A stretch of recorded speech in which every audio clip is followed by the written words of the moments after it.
కు స్వాగతం. ఈనాటి వార్తల ప్రారంభానికి ముందుగా బులెటిన్ ముఖ్యాంశాలు మీకోసం.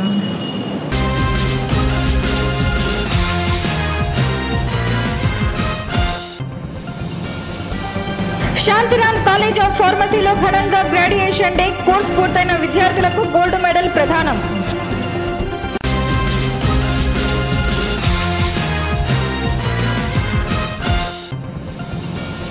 ఎన్నికలు ప్రశాంతంగా జరిగేలా ప్రతి ఒక్కరూ సహకరించాలన్న ఎన్నికల రిటర్నింగ్ అధికారి రామ్మోహన్.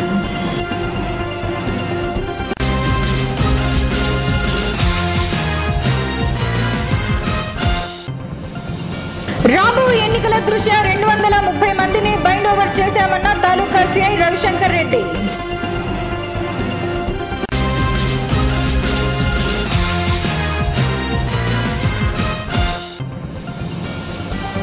వ్యవసాయ కార్మికుల కోర్కెలు రాజకీయ పార్టీలు తమ మేనిఫెస్టోలో చేర్చాలన్న ఏపీ వ్యవసాయ కార్మిక సంఘం.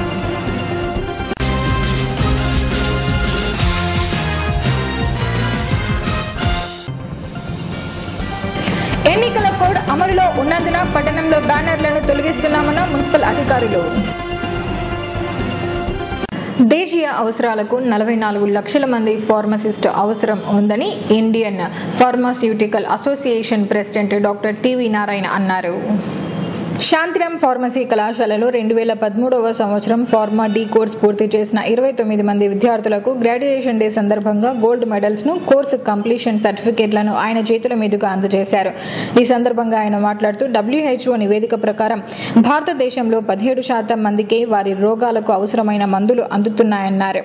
ఈ రోగానికి ఏ మందు వాడాలన్న విషయం ఫార్మసిస్టులకు మాత్రమే తెలుసన్నారు. త్వరలో మెడికల్ కౌన్సిల్ దేశంలోని 60,000 ఫార్మసిస్టులను నియమించేందుకు ప్రభుత్వానికి నివేదిక పంపిందని, అతి త్వరలో ఆ ప్రతిపాదన అమల్లోకి వస్తుందన్నారు. పోటీ ప్రపంచానికి ధీటుగా శాంతిరామ్ ఫార్మసీ కళాశాలను తీర్చిదిద్దిన చైర్మన్ డాక్టర్ శాంతిరాముడును ఆయన అభినందించారు. ఈ సందర్భంగా శాంతిరామ్ విద్యా సంస్థల వైస్ చైర్మన్ డాక్టర్ మాధవీలత మాట్లాడుతూ తమ విద్యార్థులు ఇప్పటికే దేశ విదేశాల్లో ఫార్మా రంగంలో అరుదైన అవకాశాలను దక్కించుకున్నారన్నారు. అతి తక్కువ ధరలకు నాణ్యమైన మందులను అందించే దిశగా ఫార్మా రంగంలో నూతన ఆవిష్కరణలు జరగాలన్నారు. Principal doctor C Madhusudan Shetty మాట్లాడుతూ విద్యారత్న డాక్టర్ శాంతిరాముడు ఆధ్వర్యంలో అత్యున్నత విద్యా ప్రమాణాలతో తమ కళాశాలకు రాయలసీమలో ప్రత్యేక గుర్తింపు దక్కిందని అన్నారు. ప్రస్తుతం తమ కళాశాలలో 600 మంది విద్యార్థులు చదువుతున్నారని తెలిపారు.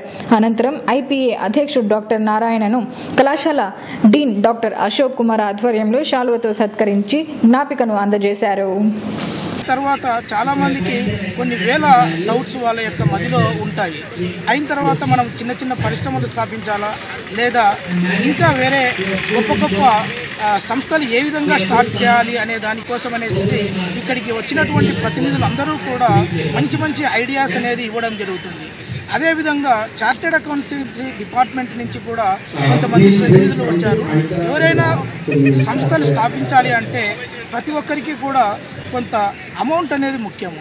ఈ యొక్క బ్యాంకుల ద్వారా కానీ మిగతా సంస్థల ద్వారా వారి యొక్క రుణాలను ఏ విధంగా తీసుకోవాలి, అయిన తర్వాత ఆ యొక్క రుణాలను కరెక్ట్ టైంలో ఏ రకంగా మనం రీపే చేయాలి అనేటువంటి అంశాలపై కూడా ఈ యొక్క అవగాహన సదస్సులో ఈ యొక్క ప్రతినిధులు అన్నీ కూడా చర్చించడం అనేది జరుగుతుంది.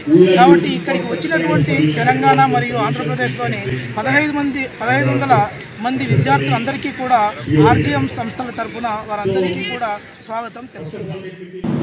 ఎన్నికలు ప్రశాంతంగా జరిగేలా ప్రతి ఒక్కరూ సహకరించాలని ఎన్నికల రిటర్నింగ్ అధికారి రామ్మోహన్ అన్నారు. నంద్యాల రెవెన్యూ నిశాంత్ భవన్లో ఫ్లయింగ్ స్క్వాడ్ మరియు ఎన్నికల అధికారులతో సమావేశం నిర్వహించామని నంద్యాల నియోజకవర్గ ఎన్నికల అధికారి రామ్మోహన్ తెలిపారు. ఈ సందర్భంగా ఆయన మాట్లాడుతూ అన్ని రాజకీయ పార్టీల వారు ప్రజలు ఎన్నికలకు అన్ని విధాలా సహకరించి ఎన్నికలను ప్రశాంతంగా జరిగేలా చూడాలన్నారు. కార్యక్రమంలో ఎంఆర్ఓ రామాంజనేయ రెడ్డి తదితర అధికారులు, ఎన్నికల అధికారులు పాల్గొన్నారు. ఎన్నికల కోడ్ ఇచ్చారు, అంటే మోడల్ కోడ్ ఆఫ్ కాండక్ట్ అమల్లో ఉందన్నమాట. కాబట్టి ఈరోజు స్టాటిక్ సర్వేలెన్స్ టీము, తర్వాత ఫ్లయింగ్ స్క్వాడ్కి సంబంధించిన మీటింగులు, తర్వాత సెంట్రల్ ఆఫీస్కి సంబంధించిన మీటింగులు చెప్పి వాళ్ళ డ్యూటీస్ అలాట్ చేశారు. కాబట్టి అందరూ నియోజకవర్గంలో ప్రజలు కానీ రాజకీయ పార్టీకి సంబంధించిన వాళ్ళందరూ కానీ ఎలక్షన్ కమిషన్ వారి ఉత్తర్వుల మేరకు అన్ని విధాలా సహకరించి నియోజకవర్గం సంబంధించిన మోడల్ కోడ్ ఆఫ్ కాండక్ట్ని ఎలాంటి వయలేషన్ లేకుండా సహకరించాలని కోరుకుంటున్నాను.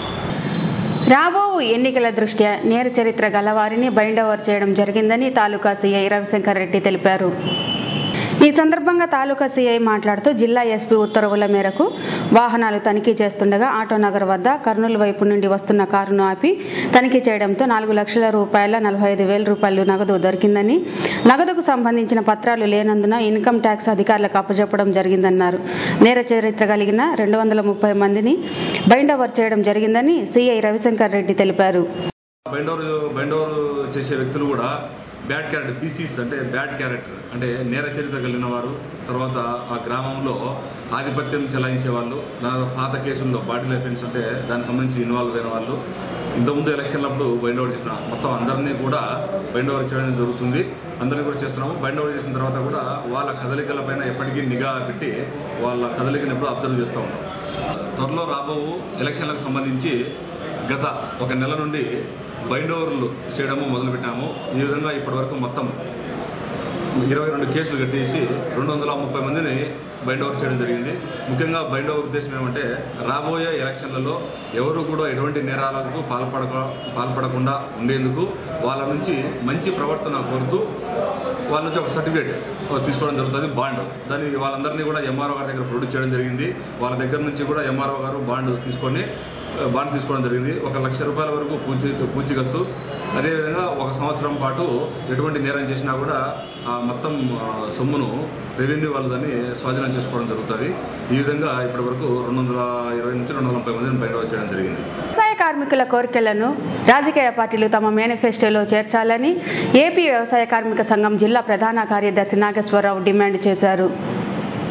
సోమవారం నంద్యాల నిశాంత్ భవన్లో సంఘం జిల్లా అధ్యక్షులు ఈశ్వరయ్య అధ్యక్షతన రౌండ్ టేబుల్ సమావేశం జరిగింది. ఈ సందర్భంగా నాగేశ్వరరావు మాట్లాడుతూ రాష్ట్రంలో శ్రమను నమ్ముకొని రెక్కలు ముక్కలుగా చేసుకుని పొట్ట పోషించుకుంటున్న వ్యవసాయ కార్మికులు 1,38,00,000 మంది ఉన్నారని, భూమి లేని వారు 57% మంది ఉన్నారని, వారి బతుకులు దుర్భరంగా ఉన్నాయన్నారు. వీరి సంక్షేమం కోసం కుటుంబానికి 3 ఎకరాల భూమి, 50 సంవత్సరాల వారికి 5,000 రూపాయల పింఛను, 7 సెంట్ల స్థలం ఇచ్చి 7 లక్షల రూపాయలు పక్కా గృహ నిర్మాణానికి నిధులు కేటాయించాలని, ఎల్కేజీ నుండి పీజీ వరకు ఉచిత విద్యను అందించాలని, ఉపాధి హామీ చట్టాన్ని సమర్థవంతంగా అమలు చేసి వలసలు నివారించాలని, అందుకోసం అన్ని రాజకీయ పార్టీలు తమ ఎన్నికల మేనిఫెస్టోలు చేర్చాలని ఆయన కోరారు. పంచాయతీ ప్రెసిడెంట్ నుండి ప్రధానమంత్రి వరకు 4 ఏళ్ళు నోట్లు ముద్దపోవాలంటే గ్రామీణ ప్రాంతాల్లో ఉన్న వ్యవసాయ కార్మికులు, మరి అటువంటి వ్యవసాయ కార్మికులు బుట్ట చేత పట్టుకొని అన్నమో రామచంద్ర అని గ్రామాలు వదిలి వెళ్ళిపోతున్నారు. మరి అటువంటి వదిలిపోయిన వాళ్లకు ఈరోజు ఓటుల్లో హక్కు లేకుండా చేస్తున్నారు. వాళ్ళకి అనేక సౌకర్యాలు లేకుండా చేస్తున్నారు. కనీసం త్రాగడానికి నీళ్లు లేని పరిస్థితి, అదేవిధంగా 3 పూట్ల కడుపు నింపుకునే పరిస్థితి లేదు. వీటన్నిటితో జబ్బులకు వచ్చే హాస్పిటల్ పైన చూపించే నాదులు ప్రభుత్వాలే. కాబట్టి వ్యవసాయ కార్మిక సంఘంగా ప్రవేశపెట్టిన రౌండ్ టేబుల్ సమావేశంలో వాటిని వామపక్ష పార్టీలు సంపూర్ణంగా బలపరిచినాయి. అదేవిధంగా ఈరోజు ఇక్కడ పెట్టిన వాటిని ఆవాజ్ కమిటీ కూడా బలపరుస్తూ గ్రామీణ ప్రాంతాల్లో ముస్లింలు కూడా వ్యవసాయ కార్మికులుగా పనిచేస్తున్నారు. అనేక మందికి ఇంటి సౌకర్యాలు లేవు. మరి అదే విధమైన పద్ధతుల్లో చదువుకోవడానికి వసతి సౌకర్యాలు లేవు, స్కూళ్ళు లేని పరిస్థితి. వీటన్నిటి మౌలిక సదుపాయాలతో పాటు వ్యవసాయ కార్మికులు కష్టంతో పనిచేసుకున్న వాళ్ళు 50 ఏళ్ళకే ముసలిళ్ళ మాదిరి అయిపోతారు. తర్వాత పని చేయలేని పరిస్థితులు ఉన్నారు. కాబట్టి కేరళ ప్రభుత్వం మాదిరి ఇక్కడ కూడా 50 ఏళ్లకు వాళ్ళకు పెన్షన్ ఇవ్వాలా. ఈరోజు కేంద్ర ప్రభుత్వం పెట్టిన బూటకప్ పెన్షన్ వల్ల వ్యవసాయ కార్మికులు నష్టం జరుగుతుంది. కేంద్ర ప్రభుత్వము నెలకింత చెల్లించాలా, ఇన్ని 60 ఏళ్ళ తర్వాత మీకు 3,000 పెన్షన్ అంటున్నారు. అది బూటకము. డబ్బున్న వాళ్ళకు ఉడిగం చేసి కార్పొరేట్ సంస్థలకు జోబులు నింపే పద్ధతిలో ఉంది. ఈరోజు కేంద్రంలో ఉన్న మోడీ ప్రభుత్వం యొక్క విధానాలు చూసినప్పుడు డబ్బున్న వాళ్ళు ఈ దేశంలో ఉన్న ప్రజలను డబ్బులు కొట్టి ఈ దేశాల్లో ఉన్నారు. మరి ఈ జోబులు కొట్టే పద్ధతి ఉంది. కాబట్టి ఆ తరహా పెన్షన్ తీసేసి ఈ పద్ధతిలో కేరళ తరహా పెన్షన్ పెట్టాలని కూడా ఆవాజ్ కమిటీగా మార్క్సిస్టు పార్టీగా అన్ని సంఘాలుగా మేము బలపరుస్తూ ఈ తీర్మానం. ఈరోజు వ్యవసాయ కార్మిక సంఘం ఆధ్వర్యంలో రాష్ట్ర వ్యాప్తంగా అన్ని జిల్లాలలో తన హక్కులపైన, వ్యవసాయకరణ తన చట్టాలపైన సమస్యల పరిష్కారం కోసం రాజకీయ పార్టీలను వేదిక మీద తీసుకొచ్చి ఆ సమస్యలను పరిష్కారం చేయాలని చెప్పి ప్రణాళికలు చేర్చి ఎప్పుడైతే చేస్తారో అప్పుడు వ్యవసాయ కార్మికులు ఆ ప్రయత్నం చేస్తారు. ఏ పార్టీ అయితే చేయలేదో, ఏ రాజకీయ పార్టీ అయితే ఆ ప్రయత్నం చేయలేకపోయిందో ఖచ్చితంగా ఆ పార్టీలకు ఖచ్చితంగా తన గుణపాఠం నేర్పుతారు. ఎందుకంటే ఈరోజు వ్యవసాయ కార్మికులు దాదాపు 60% ఈరోజు గ్రామీణ ప్రాంతంలో వ్యవసాయ కూలీలు ఉన్నారు. మళ్ళీ 60% వ్యవసాయ కూలీలకు, రైతులకు రుణమాఫీ అని చెప్పి 10,000 నుండి రుణమాఫీ అని చెప్పి రైతులకు కేంద్ర ప్రభుత్వం 5,000, రాష్ట్ర ప్రభుత్వం 5,000 కలుపుకొని ఈరోజు 15,000 ఇస్తున్నాము, 10,000 ఇస్తామని చెప్పి రైతులకు ఏ పద్ధతి చెప్తారు? కౌలు రైతులకు చేస్తామని చెప్తున్నారు. మళ్ళీ వ్యవసాయ కార్మికులు పొద్దున్న లేచి పనిచేసి ఈ దేశానికి, ఈ రాష్ట్రానికి, ప్రజలకు అందరికీ ఈరోజు గ్రామీణ ప్రాంతాల్లో కష్టపడి పండించి ధాన్యం ఇంటికి తెచ్చేది వ్యవసాయ కూలీలు. మళ్ళీ అటువంటి వ్యవసాయ కార్మికులకు ఈరోజు ఎక్కడే కానీ వాళ్ళకి హక్కులు ఈ ప్రభుత్వాలు ఎందుకు కనపడలేదని చెప్పి గ్రామీణ ప్రాంతంలో వ్యవసాయ కూలీలు 60% ఉన్న కూలీలు కనపడలేదని చెప్పి ఇప్పుడు పార్టీలు అడుగుతున్నాం. నంద్యాల పట్టణంలో ఉన్న ఫ్లెక్సీలను, బ్యానర్లను ఆదివారం నుండి తొలగించడం జరుగుతుందని మున్సిపల్ అధికారి రామకృష్ణ తెలిపారు. ఎన్నికల కోడ్ అమలులో ఉన్నందున నంద్యాల పట్టణంలో మున్సిపల్ కమిషనర్ ఆదేశాల మేరకు బ్యానర్లు, ఫ్లెక్సీలు తొలగించడం జరుగుతుందని మున్సిపల్ అధికారి రామకృష్ణ తెలిపారు. రాజకీయ నాయకుల విగ్రహాలను గుడ్డలతో మూసివేయడం జరుగుతుందన్నారు. మన ఇప్పుడు ఎన్నికల సందర్భంగా నిన్న వచ్చిన ఎన్నికల కోడ్ బట్టి మన కమిషనర్ ఆదేశాల మేరకు ఈ టౌన్లో గల ఈ రాజకీయ నాయకుల యొక్క బ్యానర్స్, హోర్డింగ్స్ ఏమన్నా కూడా తొలగించబడుతున్నాయి. తొలగించడానికి మన కమిషనర్ ఆదేశాలు ఇవ్వడం జరిగింది. అట్లే రాజకీయ నాయకుల యొక్క విగ్రహాలు కూడా ఉన్నాయి. ఆ విగ్రహాలు కూడా ఏ విగ్రహాలు ఉన్నా కూడా ఆ విగ్రహాలకి గుడ్డ కట్టి కప్పబడింది. గుడ్డ కట్టి పడవ కట్టి. వార్తలు ముగించే ముందు ముఖ్యాంశాలు మరోసారి.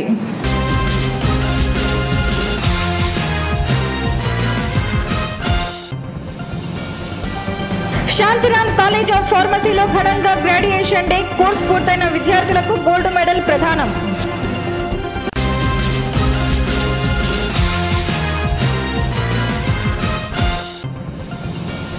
ఎన్నికలు ప్రశాంతంగా జరిగేలా ప్రతి ఒక్కరూ సహకరించాలన్న ఎన్నికల రిటర్నింగ్ అధికారి రామ్మోహన్.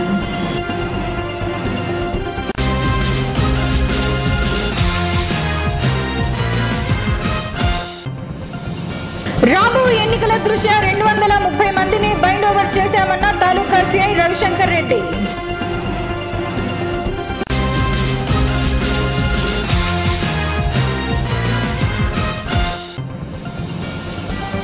వ్యవసాయ కార్మికుల కోర్కెలు రాజకీయ పార్టీలు తమ మేనిఫెస్టోలో చేర్చాలన్న ఏపీ వ్యవసాయ కార్మిక సంఘం.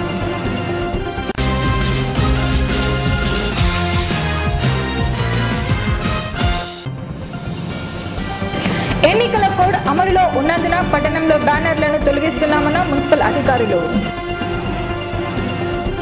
ఈ వార్తలు ఇంతటితో సమాప్తం. మరిన్ని అప్డేట్స్ కోసం చూస్తూనే ఉండండి ప్రజా టీవీ. ప్రశ్నించే హక్కు మీది, చూపించే సత్తా మాది. Voice is yours.